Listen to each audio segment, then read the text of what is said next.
Greetings. I'm Victoria Thomas, President of Delta Rho Omega Chapter of Alpha Kappa Alpha Sorority Incorporated. Today is February the 1st, 2019, and it is Go Red for a Day, sponsored by the American Heart Association.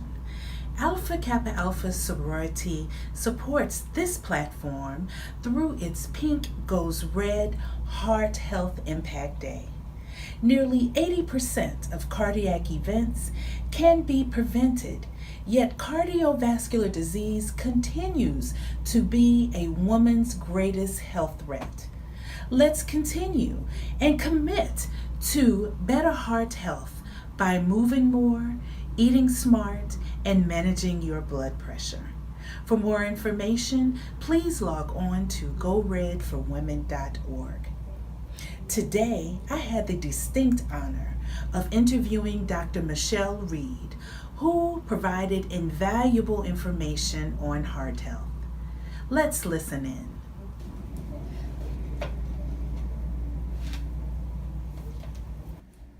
Hello, my name is Victoria Thomas, and I am the president of Delta Rho Omega Chapter of Alpha Kappa Alpha Sorority Incorporated. And with me today is Dr. Michelle Reed, who is also a member of Alpha Kappa Alpha Sorority Incorporated. Thank you so much for being with us today. Thank you very much for inviting me to be in Yes. this wonderful video as we talk about a lot of good stuff. Okay, all right, we are here to discuss heart health in support of the American Heart Association's Go Red for Women initiative, and also Alpha Kappa Alpha Sorority's Pink Go Red for a Day Heart Health Initiative. Dr. Reed, tell me a little bit about your practice. Okay, I'm a family practice physician. I've been doing it for over 20 years. And when I say family medicine, I'm talking about the whole family, taking care of you from birth all the way to geriatrics. So that's what our practice does. All right. Would you please tell me what are some of the risks associated with heart disease? Okay, so first of all, when we're talking about heart disease, everyone always gets confused as we're talking about cardiovascular disease or we're talking about heart disease. Okay. And cardiovascular disease is talking about the heart along with the blood supply, the circulatory system. And when we talk about heart disease, it's more so isolated, talking about diseases isolated to the heart, just like congenital heart failure, congestive heart disease, coronary artery disease. It's more so a cardiovascular disease program. Okay. And so based on that, what do you think individuals can do to not be at risk for cardiovascular disease? Okay. There's a lot of things that we can do. Some that you already know about, but some certain things. So one of the things is always to watch what you eat. You want to know your numbers as far as your cholesterol, because it's when the cholesterol builds up, that causes that plaque to accumulate, and that plaque will then affect the blood supply to the area, and then that's how sometimes people get spasms. Or what will happen is the plaque can break off and can form a clot, which will then obstruct the blood supply to the heart or whatever part of the body that it goes to. So know your numbers, watch your fatty foods, watch your fried foods, because we all love some good fried chicken and some fried fish and macaroni and cheese, but it's also modifying how we eat. If you smoke, try not to smoke or decrease smoking, because not only will it lead to cancer, but it can also lead to heart disease. Simple thing that we don't do is we don't move enough. We have to get about and move and exercise, and exercise also promotes a good, healthy heart. So those are some simple things that we can do, but the most important thing is also to know your body and listen to your body, listen to the signs. So if you feel like an ache in your chest, or if you feel a little nauseous, or you feel a little upset in your stomach, sometimes those could also be signs of having a heart attack, especially in women. Women don't always get that crushing sharp pain in the center of the chest where you see that on television where someone's getting ready to have a heart attack, or they're having a heart attack and they're grabbing their chest. It doesn't always start like that. For us, it could be simple things, just like not feeling right, just feeling really tired, feeling nauseous, vomiting, feeling a little like uneasy, like something's getting ready to happen. And of course sweats, and a lot of times if we're going through menopause, we'll have like the occasional sweats, but this is something that persists. So a lot of sweating, heavy profuse sweating, those can almost be signs of having a heart attack.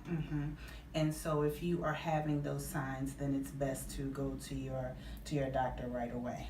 The best thing if you're having those signs and it started all of a sudden is to call 911. Okay. That's the best thing. Because we wouldn't want you driving and get worse. We wouldn't want you waiting for someone to get home to take you to the doctor.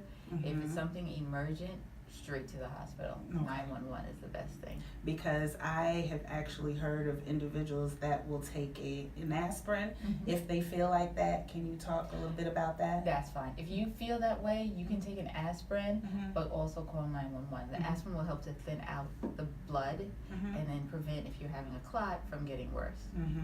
All right, so you talked a little bit about preventive steps for individuals for having a healthy heart. Thank you. And you're also known as the Fit Doc. And you have a book out, Mentally Fit and Physically Strong. Can you tell us a little bit about that? So my book is where we're talking about changing your mindset, because it all starts in how you think and how you feel. So if you know the importance of doing something, what's preventing you from actually carrying it out? So it's working on that mindset connection of, yes, maybe you're a mom, maybe you're an aunt, maybe you just want to be healthy for your sorority. So what are you going to do to change your mindset so you can actually take the small steps to being more active and being more healthy? Because we know that whenever you give somebody a diagnosis of something or you tell them some bad news, if they have a good mindset or they're thinking positive thoughts, that's going to help in the healing process. That's going to help in the way they receive the news and what the outcome is going to be a lot of times. That's great. That's great. I know a lot of individuals say that it's really difficult to start the journey of becoming healthy. You know, they're either busy or they just have a lot on their plate as far as family. But I find that sometimes it just starts with what your mindset is and what your goals are. Yes. And the other thing I encourage people to do is make yourself a priority. You do everything for so many other people, but if something happens to you, what will happen to all those other lives that you're affecting? It'll be a lot more devastating. So first thing in the morning, make yourself a priority. Throughout the day, try and prioritize. Even if you take 5-10 minutes just to relax, focus, think about what you want to do, meditate. Go outside and get some fresh air, because when you get outside, you get some fresh air and you breathe some oxygen. That also helps to relax and to focus you.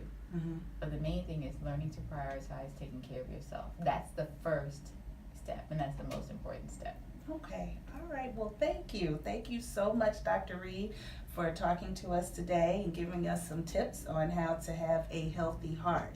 And I encourage each and every one of you to go out on Go Red for a Day and have an activity, but make it a priority on Friday and every day.